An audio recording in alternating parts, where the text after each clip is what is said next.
kasus Vina nih gimana? Ya, perkembangan terakhir itu kami tim penasihat hukum mendampingi atau menyaksikan Peggy Setiawan dilakukan pemeriksaan psikologis ya. Pemeriksaan psikologis itu kebutuhan penyidik ya.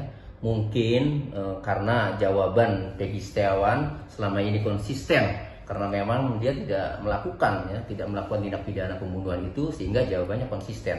Lalu kemudian penyidik mungkin bisa saja jawaban Peggy Setiawan itu karena konsisten tidak melakukan pembunuhan, tidak percaya, kemudian coba dites psikologis kan gitu, bisa saja ya, dites. Silakan saja karena memang Peggy Setiawan tidak melakukan. Nah, kemudian setelah dilakukan tes psikologis 2 hari ya selesai ya.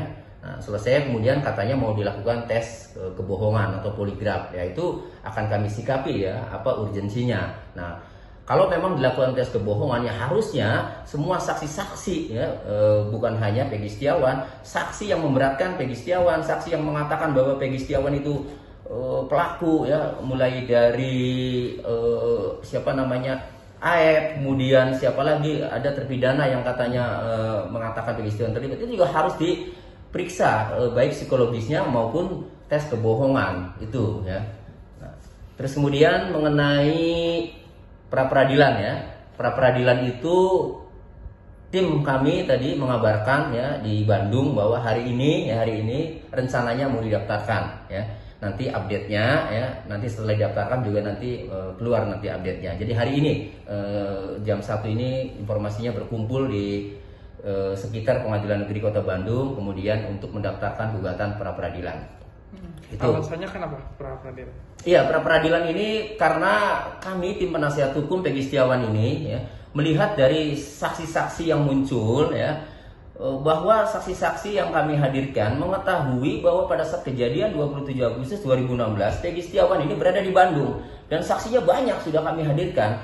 Nah, kemudian tetap Polda tetap ya meyakini bahwa Peggy Setiawan adalah pelaku ya, tersangka. Nah, makanya kami penasaran alat bukti apa yang dimiliki oleh kepolisian Polda Jawa Barat, oleh penyidik di Treskrimum Polda Jawa Barat. Apa alat buktinya sehingga menetapkan kami sebagai tersangka. Untuk dapat menetapkan seorang menjadi tersangka itu minimalnya harus ada 2 alat bukti. Nah, penasaran apa? Apakah pengakuan Aep dengan terpidana saja? Makanya harus dibongkar nanti di sidang pra-peradilan itu. Jadi kalau nanti di pra-peradilan ternyata alat buktinya hanya pengakuan-pengakuan saja, ya saya rasa hakim juga harus lebih bijak ya, karena ini menyangkut nasib orang itu ya. Makanya dilakukan atau diajukan gugatan pra-peradilan karena kami ragu ya dengan penetapan tersangka penyidik terhadap Peggy Setiawan itu, alat buktinya itu apa? Apakah hari ini pra-peradilan itu mensikapi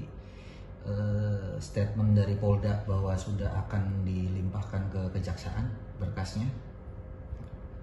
Bukan. Jadi pra-peradilan memang sudah rencana kami sejak awal. Begitu ditetapkan tersangka, memang sudah disusun, sudah dimusyawarahkan ya, membentuk tim gugatan pra-peradilan ya, itu akan diajukan. Hanya saja karena waktunya agak lama ini harus mengumpulkan bukti-bukti saksi-saksi ya, makanya agak lama.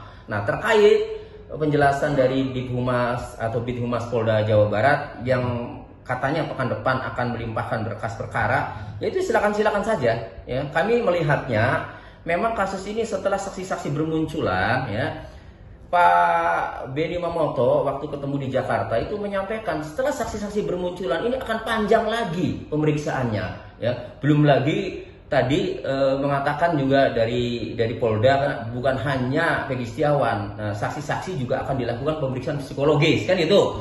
Nah, kemudian belum lagi rekonstruksi kan. Ya, jadi untuk dilimpahkan pekan depan ya itu silakan saja, itu barangkali kan bisa, yaitu kewenangan Polda. Tapi kami juga pasti setiap tahapannya kami akan berjuang untuk menunjukkan bahwa Peggy Setiawan ini ya bukanlah Peggy alias Peron, bukanlah pelaku pembunuhan Vina dan Eki. Untuk persiapan tadi apa saja yang sudah disiapkan untuk pra-peradilan? Untuk pra-peradilan tentu dari dalil-dalil dalam posita itu sudah dituangkan ya, karena memang faktanya banyak saksi-saksi ya yang mengetahui bahwa Peggy Setiawan berada di Bandung ya saat kejadian 27 Agustus 2016. Jadi saksi-saksi sudah disiapkan. Kemudian bukti-bukti ya baik itu bukti surat nanti tertulis, kemudian bukti lainnya ya seperti ada daftar catatan kasbon ya, karya gaji, kuli bangunan itu juga ya. Nah itu menjadi senjata ya atau menjadi alat bukti atau barang bukti yang akan diajukan di sidang pra peradilan itu. Kalau menurut